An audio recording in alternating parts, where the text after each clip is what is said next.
Olá, amigos da TVL, está começando o programa Nossa Gente. No programa de hoje vamos falar de psicologia, por isso convidei aqui para participar do Nossa Gente o psicólogo Leonardo Romão Júnior. Muito obrigado por ter aceito o nosso convite e estar aqui para falar um pouquinho dessa área um pouco desconhecida para muita gente ainda. Obrigado, Minosso. Bom, o senhor é paulista ou paulistano? Paulistano. Paulistano. É, exatamente. E cursou a faculdade de psicologia lá mesmo em São Paulo? Sim, eu vim depois de formado para cá, né? Tive uma formação antes da faculdade, uma formação numa escola francesa em São Paulo, que era o Liceu Pasteur, e que teve uma influência muito grande na minha forma de pensar, e naquela época que a psicologia também era diferente, anos 70, a formação toda, né? E é isso que tem influenciado o meu trabalho, né? Toda essa visão cosmopolita também, né? De São Paulo a gente sempre tinha essa visão cosmopolita, né? De sermos por convivermos com gente do mundo todo, né? Então essa coisa assim de bairrismo, essas coisas não existiam, né? O senhor falou há pouco em influenciar. O senhor foi influenciado por alguém ou aquele menino sabe que sonha, idealiza uma profissão e resolve abraçar, estudar e buscar esse ideal? Eu tive diversas influências, mas na área da psicologia nós tínhamos professores muito bons, muitos dos nossos professores eram professores da PUC, da USP, no colegial, e tivemos uma influência muito grande da professora de filosofia na época, né, que dava aula de psicologia para a gente também, no colegial. Naquela época, o colegial que nós fazíamos era um colegial misto, misto no sentido de que ele tinha matérias de disciplina na área de exatas e na área de humanas, né? E houve, sim, essa influência, né, dessa professora, e depois a influência do meu irmão, do meu pai, na forma também de conduzir, digamos assim, as nossas buscas dentro da psicologia e pesquisas, mas essa professora foi muito marcante. Eu queria abrir um parênteses, porque o senhor falou da escola francesa, né? Isso não é tão comum hoje. No passado tinha muito disso, né? Qual é o conceito que o senhor tem dessa escola? Até hoje é uma grande escola, né? Lá em São Paulo, né? Pra você ter uma ideia, muitos colegas, uma dos nossos colegas era a Rita Lee, né? E a escola tinha uma visão, ela investia muito, digamos assim, nas novas ideias dos alunos, aquilo que eles queriam experimentar e participar da Feira de Ciências em São Paulo, ou Feira de Literatura, ou outras coisas. Então foi uma influência muito boa na nossa vida, sabe? Assim como tem lá em São Paulo o Colégio Alemão e tem outros mais, né? E sempre foi uma coisa muito boa, sabe? Uma visão europeia, né? Porque São Paulo tem uma influência americana muito grande, né? A cidade, o estado, né? E essa influência europeia foi muito, muito rica. E a questão francesa, principalmente na área cultural, ela é muito rica, né? Sem dúvida, sem dúvida. Né? Me lembro o dia que De Gaulle chegou no nosso colégio para visitar o colégio. Foi, né? Sim. Então, aquilo nós tínhamos as aulas de francês todos os dias, né? Assim como se tem em português. Enfim, mas de forma geral foi uma influência muito boa, aprender a forma deles verem as coisas, né? No mundo, a mentalidade francesa foi importante. E o senhor cursou psicologia na PUC?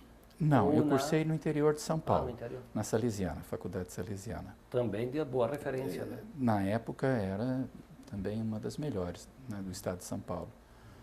Mas... Bom, quando o senhor concluiu a psicologia, o curso, e na época era diferente, né? Hoje se faz em um período só, né? Na época era curso integral, não existia psicologia de outra forma, anos 70, né? A carga horária era bastante grande, a carga de certas matérias, né? Tanto é que para a gente ter o diploma também de antropólogo, né, só precisava mais um semestre, né? Tal era a carga horária, né? Mas era uma visão bastante interessante e como eu sempre pensei, né, e sempre ensinei para os meus filhos, essa é a base inicial, mas o resto a gente tem que buscar, a gente tem que pesquisar, sair pelo mundo afora, né? A vida ensina. A vida ensina, como eu dizia para os meus alunos aqui na FURB, quando eu dei aula aqui, a mesma coisa, né? Olha, Isso aqui é o mínimo do mínimo, vocês têm que sair, têm que procurar. Né? E como é que aconteceu essa mudança de São Paulo para Blumenau, ou o senhor foi por outros caminhos antes de chegar aqui? É muito interessante porque eu tive um colega na faculdade que era de Gaspar. E esse colega me escreveu, olha, Leonardo, estou precisando de uma ajuda aqui. Não tem psicólogos no estado e havia uma certa demanda, né? E se você puder vir, vai ajudar. Então eu vim para cá e quando comecei aqui, tinha mais outros colegas, éramos 4. Em Blumenau ou no estado? Em Blumenau. E por muitos anos fomos 4. Né? Até que depois o pessoal começou a vir, que na época não tinha no estado de Santa Catarina a Faculdade de Psicologia. Né? Então começaram a vir pessoal do Paraná, de São Paulo, do Rio Grande do Sul. Então o senhor e os outros 3 foram pioneiros nessa área aqui? Fomos pioneiros. Dos outros 3, só tem um vivo que ainda mora no interior de São Paulo e eu aqui. E imagino que tenha sido para a época uma quebra de paradigma. Aliás, até hoje em dia, muitas pessoas entendem que não é necessário o profissional da psicologia. Né? Precisa convencê-lo do contrário. Não é assim que funciona? Imagino que na época era um pouquinho mais difícil. Havia certa resistência, né? Mas à medida em que a gente vai tendo uma outra postura, no sentido de conversar com as pessoas, a levá-las a refletir sobre como é que elas estão levando a vida delas e deixar que elas se questionem, né? Então elas decidem se querem ou não, por exemplo, fazer terapia ou ver a necessidade de ter, digamos, um psicólogo para orientar em alguma coisa, né? Então não é, digamos assim, algo que a gente precise convencer. Né? Acho que as pessoas, quando elas têm uma crise, elas têm um questionamento, né? Antigamente se procurava o padre. Enfim. Depois as pessoas começaram a procurar os religiosos e daí os psicólogos que tinham uma postura mais próxima, né? E assim foi, né? Porque as pessoas, em tese, procuravam conselhos, né? Sim, sim. Até as pessoas mais velhas, por vezes, eram né, aquelas pessoas que estavam ali para colaborar, para ajudar, né? É verdade. Sempre quem tem mais experiência, né? Então, a gente, naquela época, já tinha essa coisa de procurar as pessoas experientes, em que área fosse, né? Bom, a psicologia é a ciência que estuda os processos mentais, questão de sentimento, razão, essas coisas. É por aí? É e não é. Né? É e não é. Ela estuda, assim, o comportamento. Só que, sabe, na verdade, a psicologia não é uma ciência. Né? Porque se a gente for a fundo, a gente vai ver que são teorias. Né? E se a gente pegar as diversas teorias, as diversas escolas, são teorias, nada mais. Né? Poucas coisas têm uma comprovação científica de forma que ela possa ser replicada. Né? Então, quando a gente estuda, e eu tive, acho que a felicidade de estudar muito uma escola alemã, que era a Gestalt terapia, as coisas, digamos assim, do principal nome da Gestalt, que era o Peirce, e quando a gente vai a fundo na vida dele, a gente começa a descobrir que ele se baseou muito no Zen budismo. Oh, mas que interessante esse homem ter ido, né, buscar a fonte de inspiração dele no Zen budismo. Aí quando eu comecei a estudar Jung, também fui a fundo e li as cartas do Jung e outras coisas mais, acabei descobrindo depois de um certo tempo que o livro de cabeceira dele era Isis Senvel, da Madame Blavatsky, uma grande, a mãe da teosofia, e que tem também como raiz a gnose. Então, sabe assim, a psicologia, ela não está muito longe das ciências ocultas, sabe? Ou seja, esse lado místico que envolve o psicólogo, né? E que muitos tentam dar um ar bastante científico, né? Hoje em dia se usa equipamentos já antigos da década de 70, né? Quer dizer, equipamentos de biofeedback, que nada mais do que um eletroencefalograma, para tornar as coisas o mais científicas possíveis. Né? Mas por mais científicas que sejam esses recursos, né, a psicologia esbarra com coisas que a própria medicina não explica. Efeito placebo, né, como é que um comprimidinho de açúcar funciona, né? Então tem muitos inconvenientes, ou que eu diria, muitas coisas para as quais a gente não tem resposta, tanto a psicologia quanto a medicina, né? Então uma parte é científica, mas onde a gente tem dados mais concretos, mas uma grande parte não é. Parece que tem essa questão de um misto de culturas, de hábitos, né? Sim. Até de tabus, de algumas coisas nesse sentido, né? Tem, Se a gente voltar nessa questão cultural. Por isso, sabe, assim que eu gosto tanto, sempre gostei e admirei os franceses, porque eles são muito abertos, sabe? Vamos ver o que um tem para falar, sabe? O que um pajé tem para contar, o que um xamã tem para dizer. Vamos estudar essas pessoas. Se isso não fosse tão sério e tão verdadeiro, na década de 70, grandes laboratórios americanos e grandes universidades não teriam trazido para os Estados Unidos, da Índia, alguns iogues para estudar como é que eles controlavam a temperatura do corpo, por exemplo. Eles queriam saber como fazia isso por causa dos voos espaciais. Vê?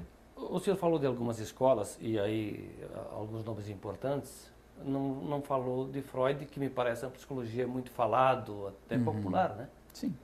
O senhor tem alguma referência, algum conceito relacionado à doutrina de Freud? Olha, eu acho que todos os, seja Freud e Jung, Carl Rogers, a terapia, a escola comportamental, enfim, talvez as pessoas até nem façam ideia, mas existem 2.000 escolas de psicologia no mundo, né? Ou seja, são 2.000 teorias de abordagem diferentes. A tradicional, aqui no sul do Brasil, tem sido a psicanálise, por isso tem a sua relação com Freud. Porque há vertentes, né? Tem vertentes. Uma variedade, né? É como, sabe, você torce para um time, eu torço para o outro, sabe? É algo mais ou menos assim. Mas não quer dizer que uma seja melhor que a outra. Todas elas buscam, digamos, compreender a alma das pessoas e os motivos de cada pessoa, que elas têm para qualquer coisa que elas façam. E elas têm as suas teorias para isso, né? Mas são teorias, são coerentes, às vezes explicam muitas coisas, né? Mas a gente pode ir além. Bom, diante do paciente, cada caso, um caso, e aí cabe ao profissional dar o encaminhamento. Sim, e cada um vai ou tratar segundo a sua formação, ou segundo aquilo que ele acredita, né? Porque o profissional tem que trabalhar em cima daquilo que ele acredita. E é assim que funciona, né? O trabalho cotidiano. Né? Mas a coisa mais importante é a busca, né? O profissional nunca pode parar de buscar, né? De ele abrir os horizontes e procurar coisas novas, mesmo nas áreas místicas, o que as pessoas estão falando, e separar. É claro que tem muita bobagem por aí, tem muita besteira sim, mas a gente tem que ouvir tudo isso, porque nessas coisas às vezes tem coisas muito importantes. Leonardo, vamos fazer um breve intervalo e a gente retoma essa conversa em seguida, Okay. Pode ser? Leonardo Romão Júnior, psicólogo, é o nosso entrevistado hoje no programa Nossa Gente, que faz um breve intervalo e logo, logo estaremos de volta. Até já!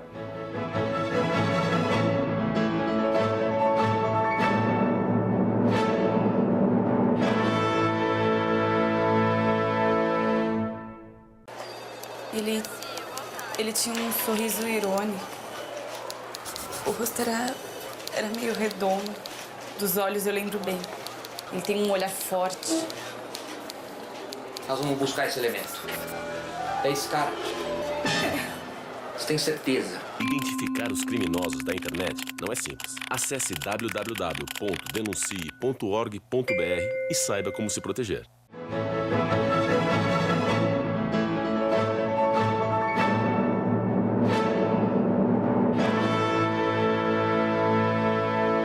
Estamos de volta no programa Nossa Gente. Meu entrevistado hoje é o Leonardo Romão Júnior. Ele é psicólogo e fala dessa área de comportamento aqui no programa.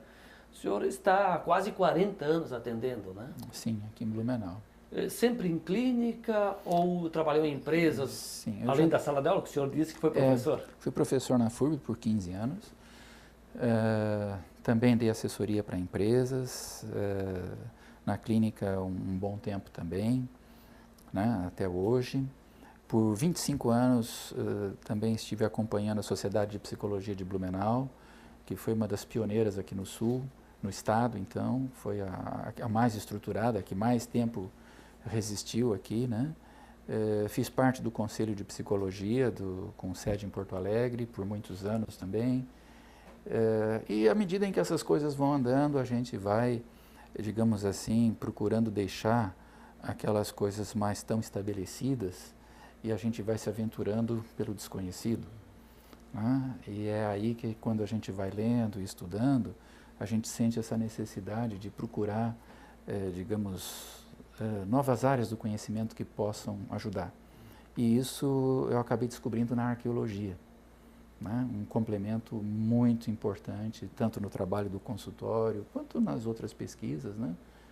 E tem sido, assim, bastante interessante, né? Tem contribuído bastante no consultório, tem contribuído bastante também com outras pessoas. Nós temos feito cursos e palestras e debates nessa área, e tem surgido coisas bastante interessantes. E qual é a relação da psicologia com a arqueologia? A psicologia que nós temos, a base dela praticamente é greco-romana, né? Como a maior parte da nossa ciência é greco-romana. Mas quando a gente começa a se interessar pela arqueologia, nós vamos muito mais atrás. E esse ir muito mais atrás, a gente vai lá para o tempo dos sumérios, a gente vai para o tempo dos maias, dos incas, dos hititas, e a gente começa a ver que existem coisas fantásticas nesses povos, uma forma, digamos assim, de filosofia, uma forma de ver a vida, que ficaram assim tênues, e a gente muita coisa atribuiu aos greco-romanos, mas já eram muito anteriores. Como há pouco tempo a gente debatia uma mandala feita por Jung, e os colegas, todos especialistas lá de Curitiba, não, isso aqui são as estrelas e tal, do Jung, que tinha uma influência muito grande da alquimia, um estudo muito bonito dentro da alquimia, mas o que eu estava vendo ali era algo muito mais interessante. As estrelas, nesse simbolismo, eram os planetas, os 12 planetas sumérios. Então a gente vai, e depois eles começaram a mostrar como faltavam peças ali, e que a gente também encontra nos maias, o mesmo tipo de simbologia.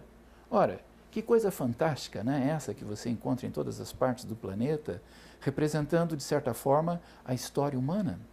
Mas não é a história que nós conhecemos dos feitos dos reis, dos guerreiros e dos deuses, mas é a história da evolução da alma. E essa, sim, é a história fantástica que a gente encontra nesses povos e que faz a ligação com a psicologia. É a evolução da espécie, do ser humano, de geração após geração, né? Essa troca de hábitos e costumes. Sim, mas muito mais incrível é o defrontar, digamos assim, consigo mesmo. É aqui que está o grande desafio. Pois é, aí que eu quero entrar, nessa questão do eu. Certo. Né? Se fala muito no ego, no superego, certo, no I, certo. E essas coisas. E aí que está o grande desafio, que é a coisa linda, né? Que eu digo que é o desconhecido com D maiúsculo, né? E é você se aventurar diante da morte, diante do desconhecido, né? Porque a morte é o desconhecido, né? É você colocar de lado tudo aquilo que são, digamos assim, esses apetrechos que a gente usa para a gente se distrair na vida, né? E quando você tira tudo isso da sua frente, o que lhe resta? Diante da morte, o que lhe resta? Né? O que você construiu para si? Né? Será que você está pronto, né, para se permitir, digamos assim, partir para uma nova aventura, que seria a morte? Então, quando você começa a olhar isso, você começa a ver que todas as outras coisas são secundárias. Família, filhos, são importantes, né? Mas o resultado final é o quanto você é capaz de olhar para si mesmo nesse espelho, que é a morte. Né? Quando a gente começa a olhar para isso, o ego perde a importância. Pois aí tem essa questão, a pessoa, como o senhor diz, está preparada para enfrentar, né, Sim. Essa mudança. Certo. E não é, o senhor fala no fim, que é a morte. Sim. Mas a questão quando vai receber a notícia, por exemplo, de uma doença ruim. Isso. Entra o papel do senhor, do profissional? Da Sim, psicologia? também, porque nós morremos todos os dias um pouco. Nós morremos quando a gente muda de emprego, é algo que se vai, todas as perdas de alguma forma na vida. O desafio do cotidiano, não é? Sim, É uma luta. todas as perdas, todos os imprevistos são uma forma de morte, ou seja, uma forma de desapego. A luta do cotidiano, na medida em que você abre mão de algumas coisas para estar, digamos, aberto para aquilo que o universo vai lhe trazer de novo, né, é uma forma de morte. Ou seja, uma forma de morte nesse sentido, de você estar desprendido e aberto para uma grande aventura que é o novo. Você falou aqui de razão, de sentimento, de comportamento. O ser humano, ele tem um processo de evolução nesses quesitos? Que depende de passar e não fugir dessas coisas. Ou seja, muitas vezes a gente vê pessoas, um remédio para aliviar ou alguma coisa assim, né? Como se nós estamos aqui e deveríamos evitar todo o sofrimento. Não. O sofrimento é a base da evolução. É a base de você compreender, às vezes, o seu tamanho no universo, a sua significância, sabe? Então, por isso que é muito interessante, você tem um problema, passa pelo problema, não foge dele, né? Evita, digamos assim, eu vou tomar algo para dormir, para não sentir. Não, encara. Porque quando você encara um problema, não tem por que você repetir a lição na vida. E é exatamente isso, né, que muitos mestres orientais ensinam. Quer dizer que o sofrimento é uma forma de evoluir. Exatamente. Então eu estou apaixonado, né, sofro por conta, às vezes, de um amor não correspondido, mas esse sofrimento me transforma, por vezes, até num poeta. Perfeito. E muito mais do que isso. O quanto você se descobre quando você está apaixonado. Você é capaz de coisas que você nunca imaginou que você era capaz de fazer. Como se tornar um poeta, como se tornar um músico, ou como ter a ousadia de propor coisas para sua amada de uma forma que você jamais fez antes. Então, nesse sentido, viver as coisas intensamente na vida, né, é a forma de você estar presente em cada momento. E a gente não deve evitar essas coisas, né, porque é um crescimento, é uma forma de autoconhecimento. A questão religiosa também, nesse sentido, traz o conforto, a paz espiritual. Certo. Né? Certo. Sim, a questão religiosa...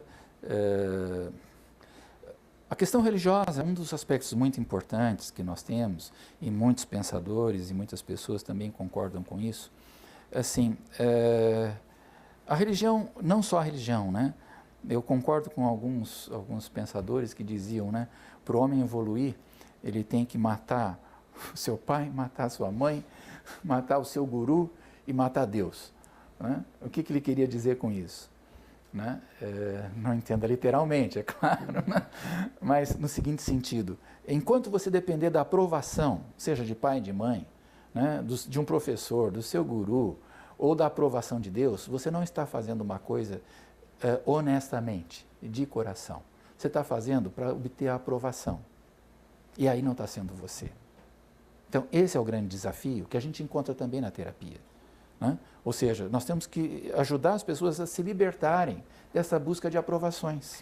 Bom, entrando nessa linha do caráter, eu queria saber um pouquinho sobre desvios, né? Porque tem pessoas que, por vezes, se perdem e acabam desconhecendo o eu. Certo. Aí isso requer... Vai além da psicologia, é isso? Entra na psicanálise? Acabam desconhecendo o eu. Eu diria o seguinte, que as alterações de comportamento, essas, digamos, que a gente vê, elas, quando a gente faz a gente não pode interpretar, digamos, as coisas como isoladas, do tipo assim, isso aqui é a causa de determinada coisa. Alguém é assim porque teve um pai alcoólatra, ou é assim porque teve uma situação X que aconteceu. Nós somos o resultado de muitas influências. Então, existe a influência da família, de escola, da religião, as influências subliminares, que são uma coisa terrível nos tempos de hoje. Né? Nós temos uma eletrônica altamente sofisticada.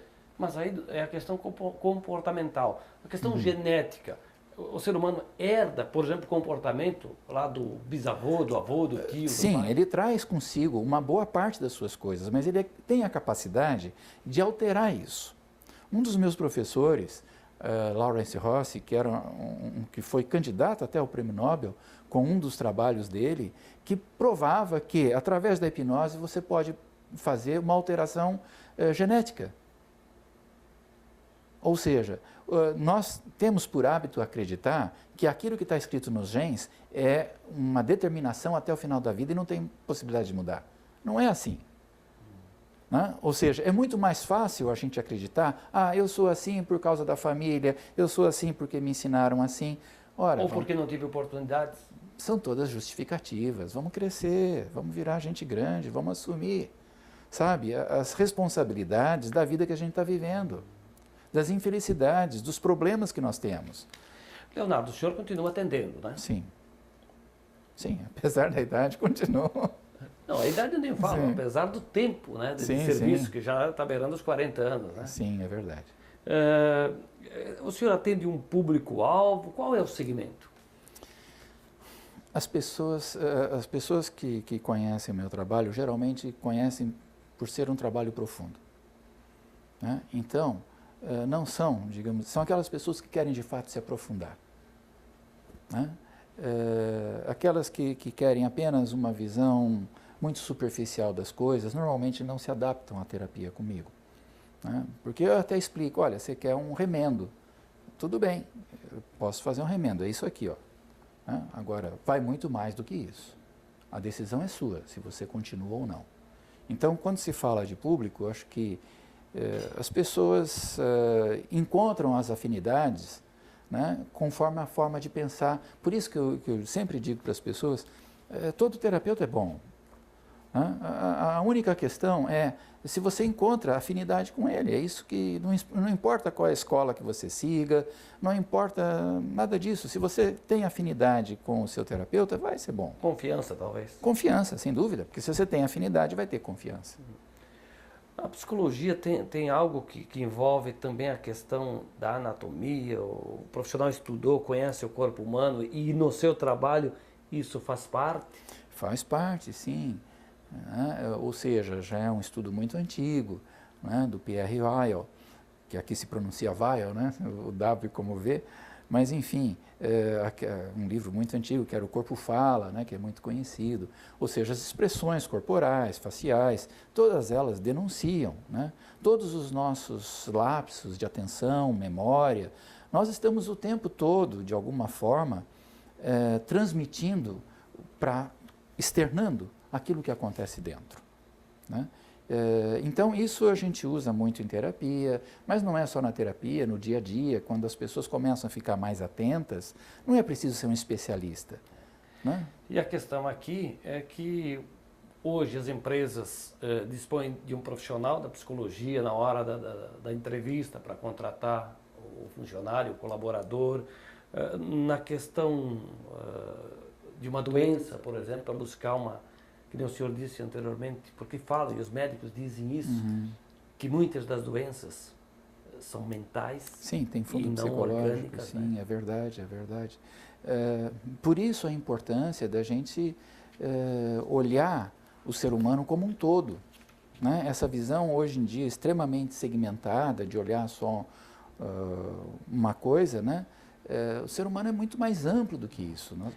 O assunto é tão amplo que demanda de outras tantas conversas e de muito mais tempo. Mas o relógio está sendo nosso inimigo, está nos mandando embora. Eu te agradeço, Também, Leonardo. foi um prazer, viu? Leonardo Romão Júnior, psicólogo, foi o nosso entrevistado hoje no programa Nossa Gente, que vai ficando por aqui. Eu te convido para seguir acompanhando a programação da TVL. A todos, um grande abraço e até a próxima.